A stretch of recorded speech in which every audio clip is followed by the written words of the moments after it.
મિત્રો, ઘણા બધા દર્દીઓ અમને પૂછતા હોય છે કે સર, આ કેન્સરના દર્દીઓને કેન્સર છેલ્લા સ્ટેજમાં આવે છે ત્યારે જ કેમ ખબર પડે છે? આવું કેમ? તો મિત્રો, આ સંપૂર્ણ સાચું નથી. અત્યારે ઘણી બધી લેટેસ્ટ ટેકનોલોજીઓ, સાધનોમાં ઇમ્પ્રુવમેન્ટ આવ્યું અને સાથે સાથે લોકો જાગૃત થતા ગયા, એટલે અમુક દર્દીમાં શરૂઆતના સ્ટેજમાં જ નિદાન થઈ જાય છે. નમસ્કાર મિત્રો, હું છું ડોક્ટર રોનક ભીમાણી અને આજે આપણે વાત કરીશું એવા લક્ષણોની કે જેના પરથી આપણે જાણી શકીએ કે દર્દીને કેન્સર થવાની સંભાવના છે, અથવા તો એવા કયા લક્ષણો છે જેના પરથી આપણે કેન્સરનું શરૂઆતનું સ્ટેજ જ નિદાન કરી શકીએ છીએ. તો મિત્રો, શું હકીકતમાં આપણને ખબર નથી પડતી કે કેન્સરની શરૂઆત થઈ ગઈ છે અને છેલ્લા સ્ટેજમાં આવે ત્યારે જ કેમ ખબર પડે છે? તો આ વસ્તુ તદ્દન ખોટી છે. મિત્રો, શરૂઆતના 2-3 મહિના પહેલા જ તમને લક્ષણો દેખાવાનું શરૂઆત થઈ જાય છે. આ લક્ષણો દર્દીને 2-3 મહિના પહેલા જ જોવા મળતા હોય છે, પરંતુ દર્દી કાં તો લક્ષણોને ઇગ્નોર કરે છે અથવા તો એ લક્ષણો સામાન્ય રોગના છે એમ સમજીને કોઈ સામાન્ય દવાખાનેથી દવા લેતા હોય છે.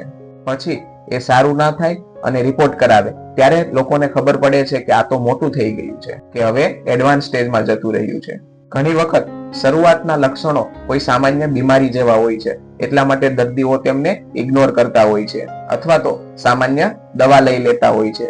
દાખલા તરીકે ઝાડામાં લોહી પડવું. મોટા આંતરડાના કેન્સરમાં ઝાડામાં લોહી પડવું એ કોમન લક્ષણ છે. તો ઘણીવાર દર્દી એવું વિચારે છે કે મને વાઢિયા અથવા તો મસાનો પ્રોબ્લેમ હશે એટલે લોહી પડતું હશે, આવી રીતે ઇગ્નોર કરતા હોય છે. અને ઘણીવાર તો દર્દીને વાઢિયા અથવા તો મસાનો પ્રોબ્લેમ હોય જ છે, પરંતુ સાથે જો કેન્સર આવે છે અને લોહી પડે છે તો દર્દી તો એવું જ વિચારે છે કે મને તો વાઢિયા છે, મને તો મસા છે એટલે લોહી પડે જ છે, પરંતુ કેન્સરની કોઈ ચિંતા નથી, પરંતુ હકીકતમાં તેમને કેન્સર હોય છે. તો આના માટે શું કરી શકીએ?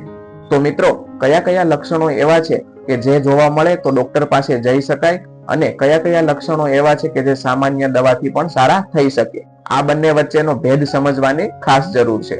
મિત્રો, સૌથી મહત્વનું લક્ષણ છે ભૂખ ના લાગવી. મોટા ભાગના દર્દીમાં કેન્સરનું નિદાન થયાના 2-3 મહિના પહેલા જ ખોરાક લેવાનું ઓછું થઈ જતું હોય છે. ઘણીવાર દર્દી ભૂખ ના લાગવા છતાં પણ ભોજન લેવાનું શરૂ રાખે, ઈચ્છા ના હોય છતાં પણ જમવાનું શરૂ રાખે, વજન પણ ના ઘટવા દે. પરંતુ અમે એવું કહીએ, જો કોઈ પણ દર્દીને 50 વર્ષની ઉંમર પછી કોઈ પણ કારણ વગર 15 દિવસથી વધારે સમય માટે ભૂખ ના લાગે, કોઈ ઇન્ફેક્શન ના હોય, શરદી, તાવ કે ખાંસી ના હોય, છતાં પણ ભૂખ ના લાગે, તેને ખોરાક લઈ શકવામાં તકલીફ ના પડે પરંતુ જમવાની ઈચ્છા જ ના થાય, તો એવા કેસમાં એટલીસ્ટ ડોક્ટર પાસે જઈને બેઝિક ચેકઅપ કરાવવું જોઈએ. અત્યારે મોઢાનું કેન્સર ખૂબ જ કોમન છે. એમાં શરૂઆતમાં નાની નાની ચાંદી પડે છે, ત્યારે દર્દી એવું વિચારે કે ગરમીના કારણે ચાંદી પડે છે, મેં ગરમ ખોરાક લીધો છે જેના કારણે ચાંદીઓ પડી છે, હમણાં થોડા સમયથી ખોરાક અનિયમિત થઈ ગયો છે જેના કારણે ચાંદી પડી છે. પરંતુ મિત્રો, અમે એવું કહીએ કે જો આ ચાંદી અઠવાડિયા કરતા વધારે સમય ચાલે તો જરૂર ડોક્ટરને બતાવવું જોઈએ. મોટા ભાગના કેસમાં ડોક્ટર ચાંદીની તપાસ કરે, તેના પરથી જ સાદી ચાંદી છે કે કેન્સર વાળી ચાંદી છે તેનો ખ્યાલ આવી જતો હોય છે. અને જરૂર પડે તો બાયોપ્સી પણ કરતા હોય છે, એટલે આવા કેસમાં સમયસર ડોક્ટરને બતાવવો ખૂબ જરૂરી છે. અને હજુ મહત્વનું લક્ષણ છે ખોરાક અટકીને જવો. માવા અને તમાકુને લઈને અન્નનળીનું કેન્સર ખૂબ જ કોમન છે. આવા દર્દીમાં સૌથી મહત્વનું પહેલું લક્ષણ છે ભૂખ ના લાગવી અને બીજું મહત્વનું લક્ષણ છે ખોરાક અટકીને જવો. હવે થાય એવું કે ખોરાક થોડો પણ અટકીને જતો હોય તો દર્દીને જમવામાં કોઈ તકલીફ ના પડે, પૂરતું જમી શકે છે, પરંતુ થોડો પણ ખોરાક અટકવાની શરૂઆત થાય તો આપણે તેને સિરિયસલી લેવું જોઈએ. બધા જ કેસમાં કેન્સર હોય છે એવું જરૂરી નથી, પરંતુ હા, બધા જ કેસમાં કેન્સર નથી ને એવું કન્ફર્મ કરવું અથવા તો ચેક કરવું એ ખૂબ જ જરૂરી છે. હજુ એક મહત્વનું લક્ષણ છે ઝાડામાં લોહી પડવું.